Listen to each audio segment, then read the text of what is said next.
casa, que sempre nos recebe com muito carinho e atenção, e rogamos a Deus que possamos sair daqui melhor do que entramos. A criatura humana, na história evolutiva, sempre buscou a Deus.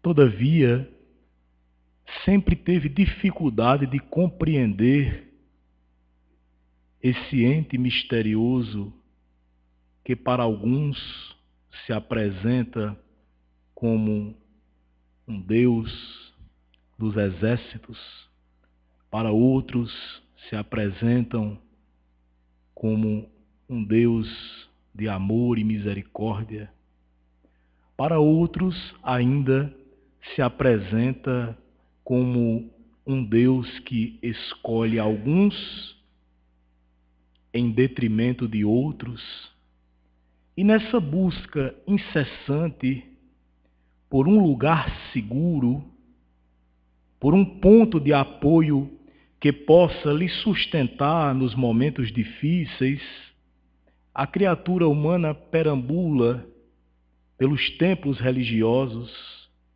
e muitas vezes decepciona-se com aquilo que encontra, uma vez que muitas são as religiões que prometem para o homem que, ao abraçar tal corrente ou tal segmento, a sua vida será imediatamente abençoada, haverá uma transformação súbita. Se a criatura depositar, muitas vezes, somas pecuniárias, a sua vida será, de certo modo, beatificada. E no século XXI, o qual vivemos, o homem tem dificuldade de relacionar-se com Deus, porque não consegue entendê-lo. Alguns tentam humanizá-lo, fazê-lo à sua imagem e semelhança.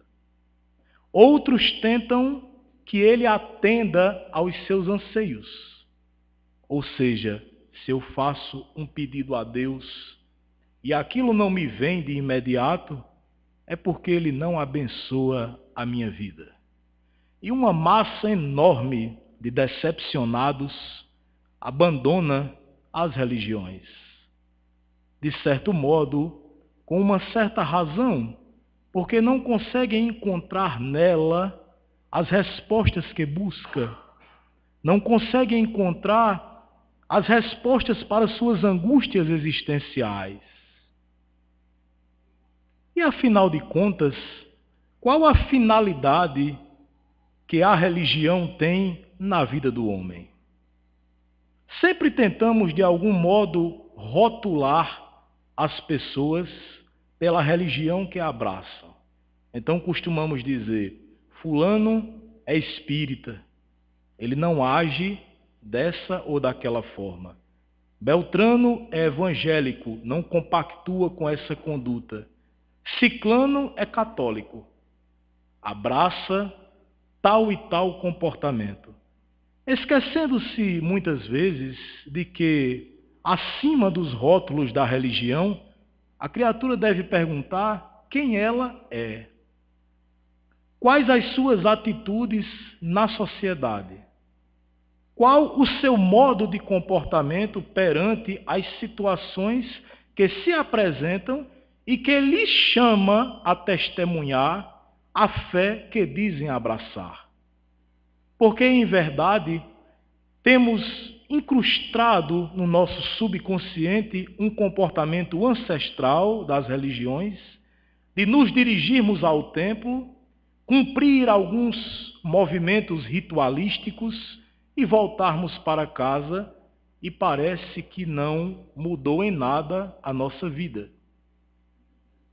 O Espiritismo, a doutrina que se apresenta no momento em que estamos aqui, constitui uma ferramenta que pode auxiliar ou não o indivíduo.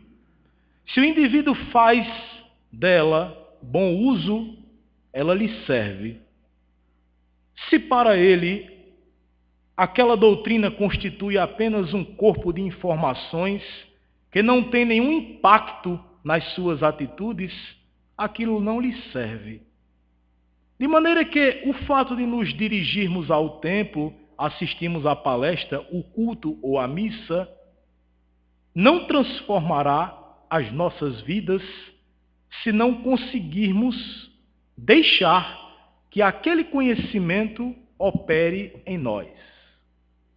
Allan Kardec, o codificador do Espiritismo, define o Espiritismo como a ciência que estuda a origem, a natureza, o destino dos espíritos e as suas relações com o mundo corporal. O Espiritismo é o resultado de uma série de informações que nos foram passadas através das comunicações dos espíritos que constituem para nós as respostas que tanto buscamos para que possamos viver melhor. Não é algo para o amanhã ou algo para o depois da morte. É para agora. Nos serve agora. De maneira que, quando tentamos definir o Espiritismo apenas como uma religião, restringimos muito a sua capacidade de nos auxiliar no caminho evolutivo. Porque a religião é entendida como um corpo de ensinamentos dogmáticos, uma hierarquia sacerdotal, onde há o chefe maior da religião, uma série de comportamentos de ritual, que muitas vezes a doutrina espírita não se encaixa. Não se encaixa. Porque a doutrina espírita é mais ampla do que simplesmente o alcance de uma religião. É uma filosofia de base científica e consequências ético-morais. Ou seja, é um corpo de conhecimentos que me serve nas minhas atitudes e no meu comportamento. Daí porque o impacto dessa doutrina naqueles que a abraçam gera um impacto no meio onde essas pessoas estão. É tanto que frequentemente escutamos de alguém: mas você está fazendo isso? E você não é espírita? De maneira que aqueles que estão ao nosso redor esperam de nós um comportamento diferenciado. Mas quando essas informações geram em nós uma mudança de comportamento? Quando sabemos que não estamos aqui pela primeira vez, nem tampouco será a última, que estamos aqui vivendo a vida resultante das ações e do comportamento em outra existência, isso gera em nós uma reflexão profunda. Porque cada ato que vamos empreender, sabemos que gera uma consequência de retorno para nós. É uma lei de ação e reação similar à terceira lei de Newton, só que no mundo moral. Ou seja, se eu desejo que a minha vida seja tranquila e recheada de paz, deveria eu tratar aqueles que estão ao meu redor da maneira como gostaria que eu fosse tratado. Esse ensinamento é bastante antigo e não foi o Espiritismo que nos trouxe. É o mesmo que dizer: fazei ao outro tudo aquilo que tu gostaria que o outro te fizesse. Esse corpo de leis é suficiente para que a criatura humana viva melhor. Porque na maioria esmagadora dos casos, o sofrimento humano não se encontra lá atrás. Ele é o resultado das ações presentes. Criaturas, por exemplo, que se queixam do amargor da vida, da tristeza que lhes invade o coração, da depressão arrasadora que não os deixa sorrir mais, deveriam, em primeiro lugar, olhar para dentro de si mesmas e se perguntarem o que estão dando para a vida. O que eu estou jogando para a vida? Porque tudo aquilo que eu der para a vida, ela me devolverá da mesma forma. Então é aquela criatura que chega de manhã no trabalho e quando o seu colega lhe diz bom dia, a pessoa lhe responde só se for para você. Então ela já começa o dia daquele jeito, né? Abre aquele jornal logo pela manhã de notícias para, no linguajar bem popular, dar o grau no que está acontecendo e lê aquela página recheada de crimes e acha estranho o seu pensamento durante o dia ser um pensamento negativo, porque temos a dificuldade de procurar aquilo que nos infunde otimismo na vida. Temos uma ideia de que o mundo constitui apenas uma sucessão de crimes e maldade, porque, em verdade, a nossa mente sintoniza naquela faixa de vibração. O Espiritismo se apresenta para a criatura como uma doutrina que lhe responde às perguntas que ela busca, que lhe responde às dúvidas que ela tem da vida. Por que sofro? Sofro porque Deus quer? Onde estão as raízes do meu sofrimento? O que me tortura por dentro? Porque cada um aqui tem a capacidade de, ao fazer um exame minucioso, com honestidade, detectar o motivo do seu sofrimento. Exemplificando, a criatura que padece da patologia do ciúme, onde o companheiro, ao de manhã se despedir para ir ao trabalho, antes de chegar no trabalho, o telefone já toca e do outro lado o companheiro pergunta: você chegou? Você está bem? Está tudo em paz, não está? Tá tudo em paz, meu bem. Eu consegui chegar ao trabalho e vou começar a trabalhar. Tá certo, que Deus te abençoe. São 8 da manhã. Quando dá 9h30, o telefone toca. É bem ligando novamente. Tá tudo sob controle, né? Tá precisando de alguma coisa? O que foi que você fez até agora? Não, depois que eu cheguei, eu estou aqui tentando trabalhar. Fique sossegado, tá tudo em paz. 1 da tarde, novamente, o bip do telefone. Bem, almoçou?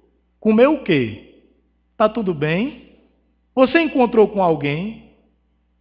Veja o tormento que a criatura humana vive nesse processo. E aí quando a pessoa é indagada, mas você não acha que está, de certo modo, sendo muito excessivo nesse zelo? O que é que o indivíduo responde? Eu cuido do que é meu. Veja, a relação que a criatura tem com o companheiro, a relação de posse. Ora, você é meu. Eu tinha um amigo, eu sempre comento isso nas minhas palestras, que chamava a sua companheira de vida. Quando o telefone tocava, ele fazia: oi, vida. E ela do outro lado alimentava aquele mesmo processo: oi, minha vida. E era aquela coisa nauseante, dava até agonia de escutar. E quando ele falava com vida, vida lhe respondia. E psicologicamente, essa relação ela tem um significado curioso. É que quando eu chamo o companheiro de vida, eu estou automaticamente também denominando de minha morte. Porque se a minha vida está em você, se um dia você for embora, ela acaba. E o que é que isso tem a ver com a temática? É que o corpo de ensinamentos que a doutrina espírita nos traz, ultrapassa os limites do corpo de uma religião tradicional, porque leva a criatura humana a buscar quais as razões do seu sofrer. Então, a razão do meu sofrer, no caso em pauta, é o ciúme doentio. O que é que eu preciso fazer? Eu preciso rezar? Eu preciso de passe? Eu preciso de água fluidificada? Não, eu não preciso de nada disso. Eu preciso identificar que dentro de mim existe um processo de insegurança que eu estou transmitindo para o outro. Então eu preciso me trabalhar nesse ponto. No momento em que eu consigo equacionar essa doença que existe em mim, eu começo a ser feliz. E isso vale para qualquer tipo de patologia. É válido, porque é o exercício do autoconhecer-se.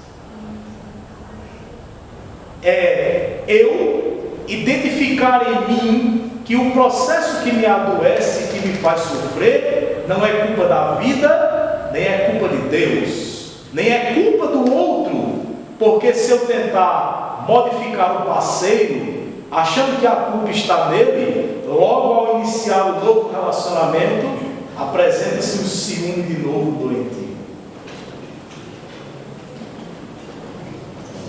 Quando os fenômenos espíritas se iniciaram, através das mesas girantes, do processo onde a mesa batia em pé, o processo de estalar da madeira, onde os pesquisadores conjecturavam que provavelmente deveria ser efeito da eletricidade, o professor Allan Kardec foi comunicado.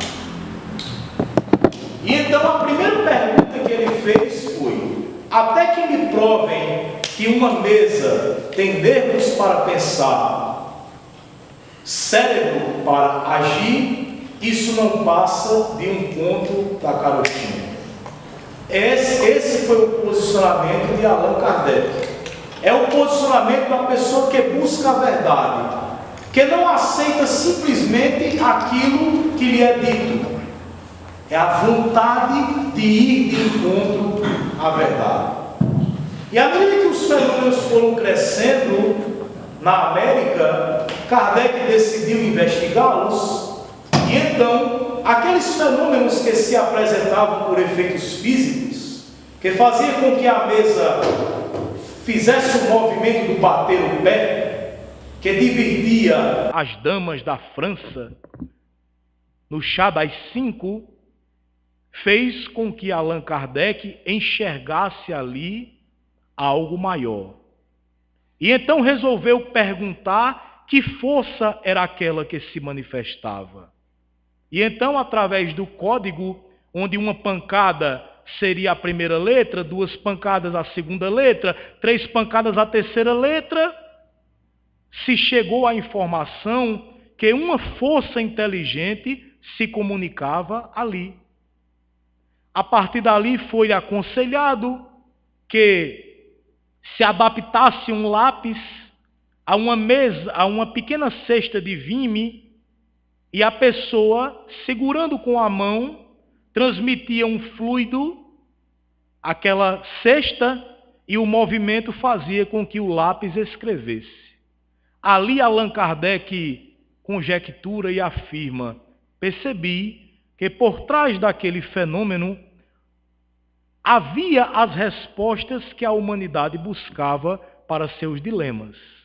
Depois, aconselhou-se a que a pessoa deixasse a cesta de lado e pegasse no lápis diretamente. Foram os primeiros fenômenos de psicografia. E através daquelas comunicações psicográficas, onde as informações que chegavam independiam da cultura do médium, porque muitas vezes o médium era ignorante naquela temática, naquele assunto, chegou-se às respostas que se buscava. O que é Deus? Por que sofremos? De onde viemos? Para onde vamos? Essas respostas o homem sempre buscou. Todavia, ele não encontra, na maioria das vezes, nas religiões. Como, por exemplo, explicar ao pai que perde uma filha vítima de um projetil de bala de fogo, onde a criança atingida não fez nada para encontrar aquilo, como explicar a um pai onde se encontra a justiça de Deus naquele momento? Ora, se a criatura não admitir que a reencarnação existe, não haverá resposta para essas perguntas. Por que uns nascem em berço de ouro, enquanto outros nascem debaixo do viaduto da Joana Bezerra, tomando sopa de papelão? Onde se encontra essa justiça divina que parece que brinda uns com as bênçãos desde o nascimento e outros nasceram simplesmente para sofrer? Ora, esses questionamentos existem na cabeça do homem do campo, que está com a enxada capinando o chão. Ele se pergunta: por que sofro com a partida de meu filho, que tanto me alegrava e que se foi? No momento em que aqueles fenômenos aconteciam, que a força que se manifestava revelava que havia vivido na terra, que a morte era apenas uma passagem e que ele vivia, estava ali, os ensinamentos dos Espíritos começaram a chegar até nós. O Espiritismo, portanto, trazia para o homem a informação de que a morte não existe, de que a morte é apenas uma passagem para a realidade verdadeira da vida, que aqueles a quem amamos simplesmente não se despedem de nós para sempre, que iremos reencontrá-los quando chegar também a hora de partirmos. É claro que se essa palestra tivesse sendo ministrada dentro de uma universidade, em frente a cientistas, eles provavelmente me intitulariam como um alienado qualquer e diriam que isso não passa de mera crença, produzida apenas pelo sistema de ideias de mais uma religião. Mas a grande verdade é que esses questionamentos são de profundidade filosófica. Nós sempre nos fizemos: para onde vou depois que meus olhos se fecharem? Acaba tudo? E o que adiantou então ter sido bom, se na verdade o meu destino é o mesmo daquele que plantou o mal, que matou, que assassinou? Qual o sentido de agir no bem se vamos todos para o mesmo lugar quando chegar o nosso momento? O homem do século XXI não aceita isso, porque a sua fé tem que estar embasada em alguma lógica, em alguma racionalidade. Ele não aceita mais que as informações lhe sejam impostas, porque não muda sua conduta, não muda. Ele continua a ser a mesma pessoa que é. Vai ao templo, faz os movimentos de louvor, doa a oferenda, volta para casa e aquilo não mudou em nada. Porque quando ele chega lá, na hora do testemunho, na hora em que ele está no seu comércio, ele procura sempre o melhor para ele. O seu pensamento é: eu me dando bem, o resto que se exploda. E aí, qual o tipo de mudança que a religião que ele abraça produziu nele? Nenhuma. Nenhuma mudança. Porque, em verdade, ele apenas teme. Ele teme. Teme ir para o inferno. Mas aquilo que eu temo não é suficiente para mudar as minhas atitudes. Não é suficiente para mudar os meus vícios. Eu preciso entender o que acontece comigo. E aí, a doutrina espírita tem a capacidade de explicar os meus dramas existenciais. Porque me leva a entrar dentro de mim mesmo. E quando então resolvemos fazer essa viagem para dentro de nós, encontramos muitas coisas. Coisas boas e coisas más. Encontramos arrogância, prepotência, avareza, orgulho, ciúme. Mas encontramos também, muitas vezes, a capacidade de erguer o braço para alguém que sofre. Porque ninguém aqui nessa assembleia é totalmente bom ou totalmente ruim. Nós oscilamos no nosso campo moral. Oscilamos. Quando estamos aqui, estamos envolvidos por uma energia positiva, pensamentos para a frente, do bem. Queremos nos melhorar, queremos ser homens e mulheres melhores. Mas quando saímos daqui, que começamos a nos envolver novamente com os interesses imediatos da matéria, esquecemos do que escutamos aqui. Mas é apenas uma questão de hábito. Quais são os hábitos que eu cultivo em minha vida? Quando eu me acordo, por exemplo, quais são os primeiros pensamentos que me vêm à mente? São pensamentos de otimismo? De que eu terei um dia bom? De que eu tentarei hoje superar aquele colega de trabalho que é a pedra no meu sapato? Ou aquele chefe que me maltrata? Ou eu simplesmente me acordo achando que será mais um dia de fracasso, um dia de problema, um dia de dificuldade? Qual o pensamento que habita a minha mente a maior parte do tempo? É isso que precisamos nos perguntar. Porque identificando esse problema, eu posso trabalhá-lo. Por exemplo, eu sofro de avareza. Não consigo dar data que tenho para ninguém. Botar lá o guarda-roupa cheio de sapato que eu nunca usei e eu tenho a dificuldade de pegar pelo menos um e dar para quem está de pé descalço. Como eu vou crescer nessa área? O primeiro passo é identificar. Eu sou avarento. Eu padeço desse mal. Como é que eu posso trabalhar esse mal? Tentando doar aquele par de sapato. E aí eu descubro que ao doar aquele par de sapato, uma sensação diferente em mim acontece. Eu me sinto bem. E o par de sapato que eu doei não vai me deixar andar descalço, porque eu tenho os outros 39 guardados no guarda-roupa. Quando eu experimento essa sensação positiva, ela reflete em mim o resto do dia.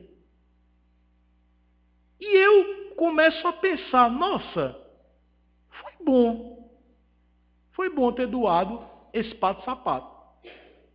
Eu nem fiquei descalço e senti, numa linguagem bem popular, um troço bom dentro de mim. Essa energia que você sentiu, ela é resultado da força grandiosa do amor, que nós temos muita dificuldade em experimentar porque temos medo. Achamos que ser gentil com o outro, caridoso ou ajudar, expõe em nós uma deficiência. Temos medo de sermos olhados como fracos. Jesus, no Getsemane, no Horto das Oliveiras, quando foi abordado pelos soldados romanos, Pedro, o apóstolo que o acompanhava, retira a espada e atinge a orelha do soldado Malcos, que havia se aproximado de Jesus. E Jesus então recomenda a Pedro: embainha a tua espada, Pedro. Porque naquele momento ele deixa claro para o apóstolo que revidar com violência seria uma atitude equivocada da parte de quem queria seguir a Deus. Mas quantas vezes conseguimos embainhar o nosso ódio, o nosso orgulho? Quando alguém nos fere com a palavra, quantas vezes temos a capacidade de calar? Às vezes até na sociedade machista em que vivemos, quando acontece com o homem, a mulher que quer estar do lado do poderoso, daquele que manda, olha e já pergunta de imediato: você não vai fazer nada? Você vai deixar isso assim mesmo? Quer dizer, aquela cobrança de que você reaja, de que você não saia por baixo, porque ninguém quer engolir o mal feito de outrem. Mas é preciso muito mais coragem para simplesmente não revidar, para olhar aquele a quem agride e enxergá-lo como um enfermo, como um doente. É preciso muito mais coragem. É uma coragem que reside no coração dos fortes. Jesus. Jesus foi condenado por um julgamento político, religioso, altamente equivocado, injusto, porque foi acusado de blasfemo, se intitulava como filho de Deus. A casta farisaica sempre estava próximo, observando as suas atitudes.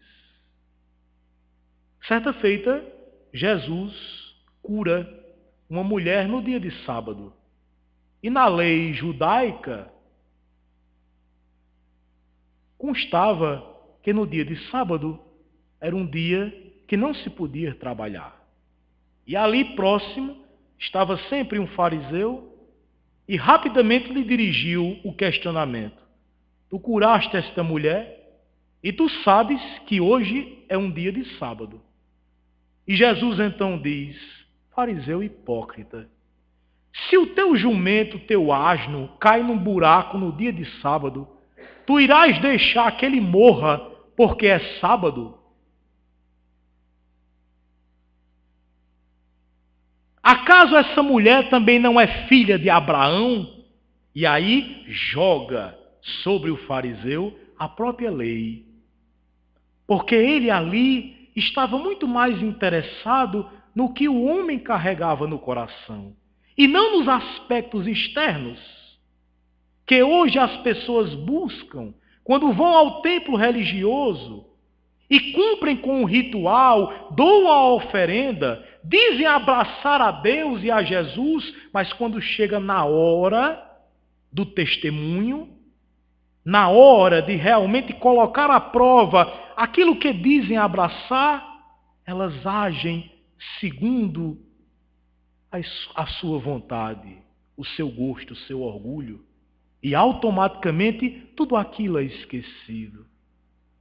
São tantas as passagens onde esse psicólogo poderoso, de nome Jesus, porque nos seus ensinamentos há uma psicologia profunda que equaciona as nossas angústias. Para os ansiosos, aqueles que morrem feito peru de Natal, de véspera, que estão sempre preocupados ou angustiados com as posses do dia de amanhã, se ele estivesse aqui, ele diria: não vos inquieteis com o dia de amanhã.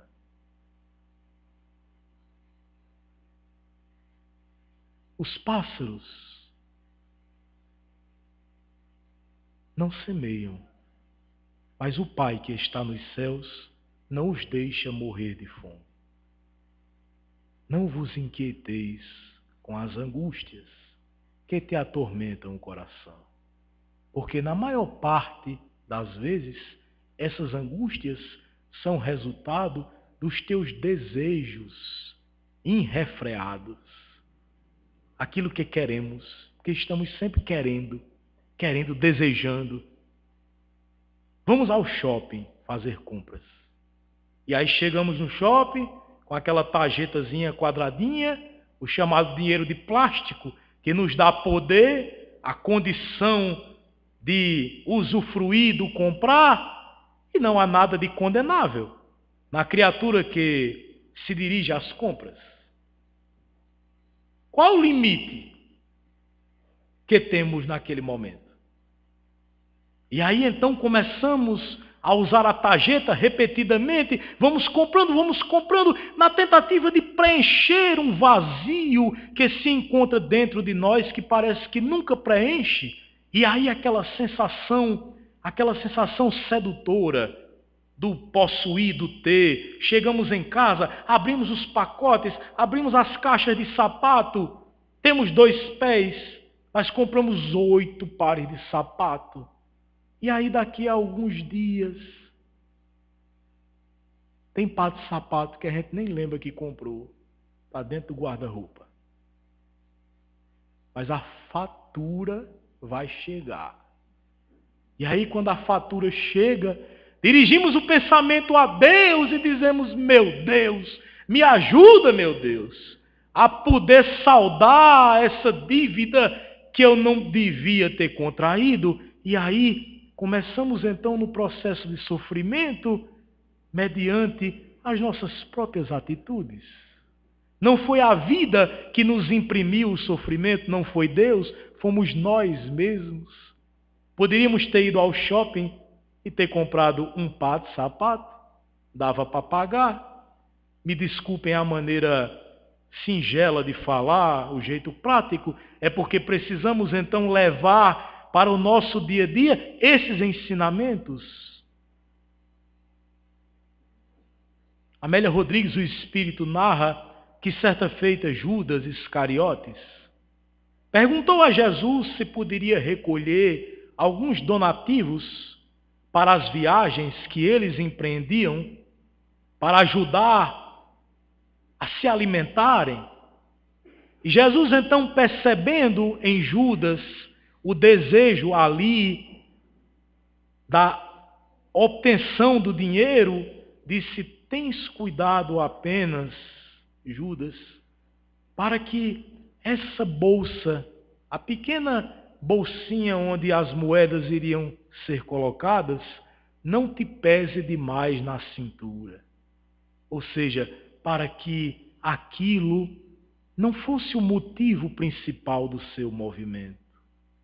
Tomé, o apóstolo, que pediu para tocar as chagas de Jesus, certa feita, lhe chegou apressado, ansioso para lhe contar que havia conseguido o apoio de príncipes generosos à causa do Evangelho, da Boa Nova. Tomé dizia a Jesus: hoje, Senhor, um príncipe simpatizou com nossa causa. E então Jesus, olhando o apóstolo de comportamento ingênuo, perguntou a Tomé: já imaginaste, Tomé, o reino de Deus sendo construído na terra com o apoio dos príncipes, dos generais, dos poderosos? O que eles pedirão em troca depois? Tu imaginas que o reino que eu trago para implantar na terra será conseguido mediante a força, o poderio dos exércitos, os desejos dos generais, as ambições dos príncipes? Tu ainda não entendes, Tomé. Ele não entendia que aquele reino que Jesus dizia trazer para a terra não seria o reino de palácios, o reino de exércitos, o reino de poder, mas seria o reino dentro da criatura humana que marcha tranquila, que faz o melhor para o outro, que perdoa as agressões, que supera os vícios. Esse é o reino onde a paz se encontra. Onde eu obtenho a paz? É no templo? É nas igrejas? É no centro? Não. Eu obtenho a paz dentro de mim. Quando posso deitar a cabeça à noite e, fazendo um exame de consciência, chego à conclusão de que não prejudiquei ninguém, de que não feri ninguém, de que não agi de uma forma que, se eu mesmo tivesse olhando o outro agir, eu o censuraria. É o exercício que Santo Agostinho recomendaria a Kardec, quando Kardec diz: sim, sabemos que temos que obter o autoconhecimento. Mas qual a forma prática de obter isso? Qual o meio eficaz para que eu chegue a esse autoconhecimento? E Santo Agostinho recomenda que antes de dormir pudéssemos fazer esse exame de consciência, nos perguntando se naquele dia agimos da melhor maneira. Fizemos todo o bem que poderíamos ter feito. Aí, para nós, a religião que dizemos abraçar serve para nós. Nos ajuda a sermos pessoas melhores. Porque precisamos nos perguntar, depois de 5, 10, 15 anos, abraçando a religião que digo abraçar, eu posso me dizer hoje uma pessoa melhor do que era antes? Eu posso dizer? Sim, eu posso dizer. Então essa religião me serve, independente de qual seja ela. Porque o que nos importa não é a religião que abraçamos, é o que fazemos como pessoas. É quem somos ali, na diária, no contato pessoal, homem a homem, mulher a mulher. Porque quando atritamos, temos contato, é onde exercitamos as virtudes que temos. Como eu sou? Eu sou violento? Quando alguém, por exemplo, esbarra em mim no meio da rua, o que eu faço? Eu dou-lhe um golpe de imediato também, para não ficar por baixo? Ou simplesmente eu me esquivo, evitando um trauma maior? Como é a minha atitude? Porque quando chegarmos, meus irmãos, nos momentos próximos do nosso descansar, quando a vida nos chamar a fecharmos os olhos do corpo biológico, a única coisa que adiantará foi o amor que demos. Foi o perdão que tivemos. Foi a caridade que fizemos. É só isso que vai importar. Não vai importar quem eu fui, a profissão que eu ocupei, o dinheiro que juntei, as propriedades que tive, os holofotes da fama, o reconhecimento das câmeras, a conta bancária farta. Nada disso adiantará. Só adiantará para nós o amor que demos. Reparem, por exemplo, os gestos de Jesus.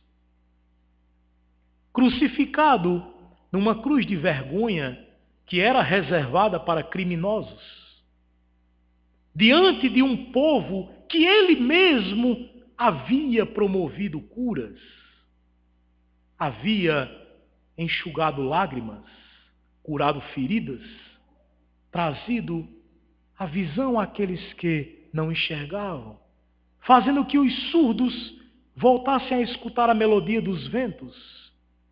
Onde essas pessoas estavam no momento, nos seus momentos finais?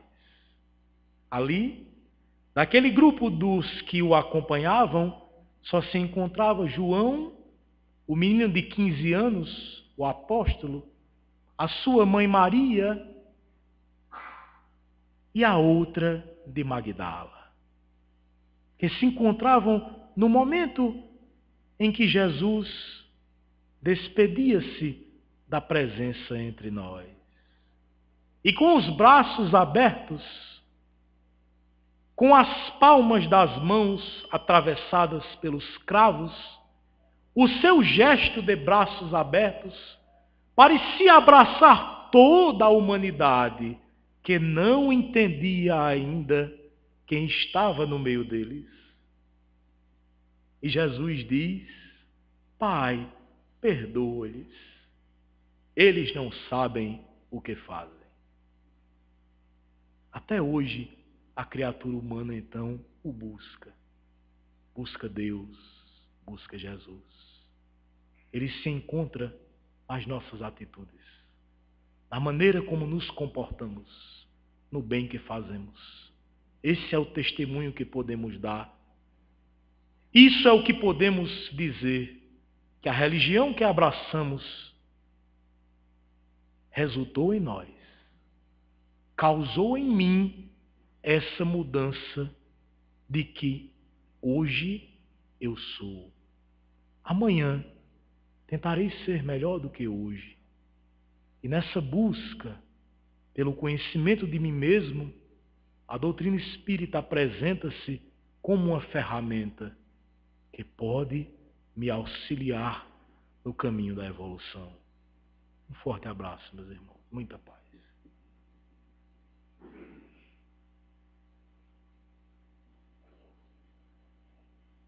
Vamos orar.